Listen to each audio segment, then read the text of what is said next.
Pronto, pessoal, agora vamos falar um pouco sobre ciclo menstrual. De uma forma muito didática, nós podemos separar em ciclo ovariano, que tem uma fase folicular e uma fase lútea, e também em ciclo endometrial, que tem uma etapazinha aqui da menstruação, uma fase proliferativa e uma fase secretora.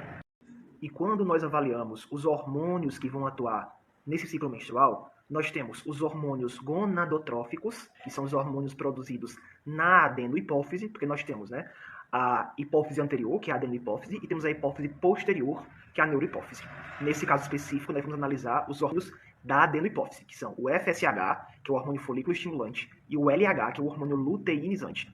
E nos ovários, nós temos a ação principalmente do estrogênio, que tem 3 tipos, tá? Temos a estrona, o estradiol e o estriol. Vamos falar mais do estradiol.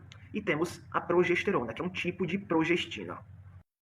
Então vamos lá, como é que isso acontece? Vamos analisar aqui, de vez em quando eu vou fazer uma analogia com os hormônios ovarianos, certo? Primeiro, tá? Como é que esse FSH e esse LH também, que não está deixando de ser produzido, tá? Só está em menor quantidade aqui, eles começam a ser jogados na corrente sanguínea. Lá no hipotálamo, existem várias células, dentre elas a GT1, que produzem o famoso GNRH. O que é o GNRH? É o hormônio liberador da gonadotrofina. Esse hormônio liberador da gonadotrofina, ele vai atingir a adenohipófise por meio de um sistema chamado sistema hipotalâmico hipofisário.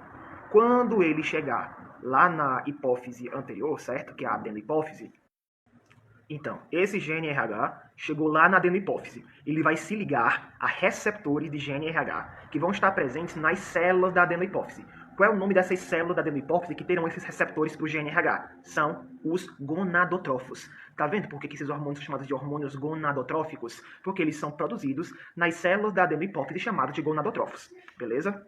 Essa ligação vai dar início a uma série de eventos bioquímicos que no final vão sintetizar e secretar as gonadotrofinas, que são os hormônios gonadotróficos, que é o FSH, o hormônio folículo estimulante, e o LH, que é o hormônio luteinizante.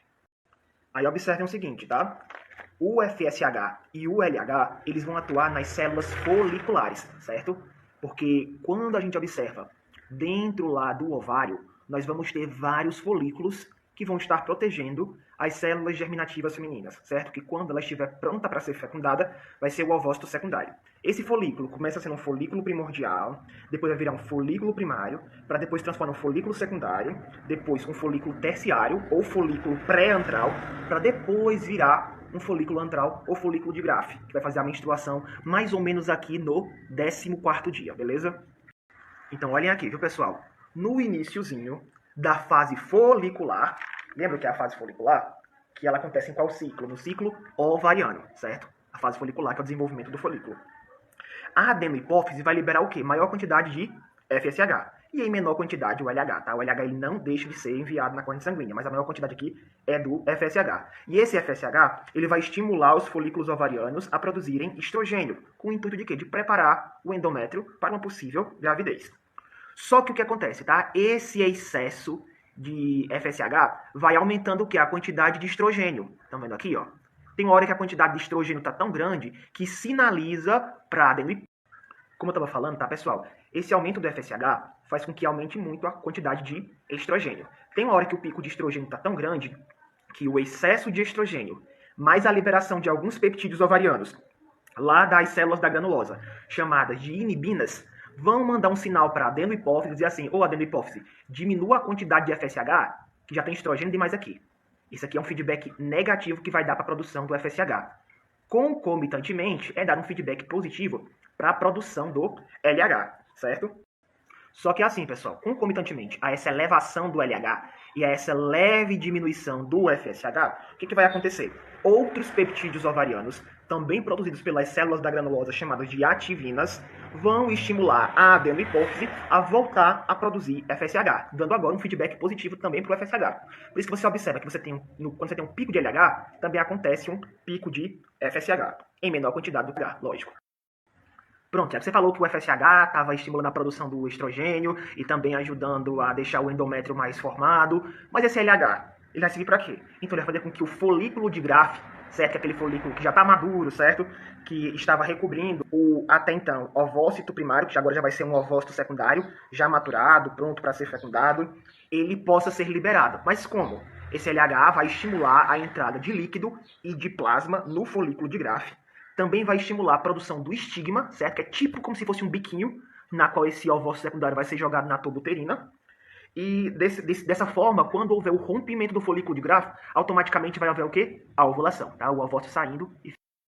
Aqui não estava mostrando aqui, tá, pessoal? O ovócito saiu, agora é o ovócito secundário, certo? E aqui é o resto do que ficou do folículo de Graff, tá? Que pode ser matamente folículo antral ou folículo pré-ovulatório. O que restou desse folículo de Graff, que nós tínhamos lá células da teca, células da granulosa, vão passar por um processo, pessoal, de luteinização. E esse processo de luteinização fará com que ele produza maior quantidade de progesterona do que quantidade de estrogênio. Esse processo de luteinização fará com que essas células que formavam o folículo de Graff se tornem agora o corpo amarelo, ou corpo lúteo, certo? Esse corpo lúteo, ou corpo amarelo, passará a produzir em maior quantidade progesterona.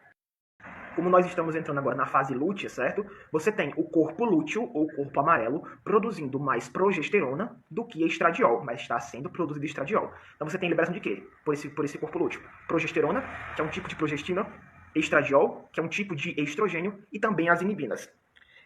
Essa liberação dessas substâncias vai dar um feedback negativo à produção dos hormônios gonadotróficos, porque a elevação da progesterona vai estimular interneurônios inibitórios opioides no hipotálamo, inibindo a produção dos neurônios secretores de GNRH. Se eu estou inibindo a secreção de GNRH, consequentemente não haverá estímulo para a produção das células gonadotróficas a produzirem os hormônios tróficos. Aí, quando a gente vai chegando lá na fase lútea tardia, tá, pessoal?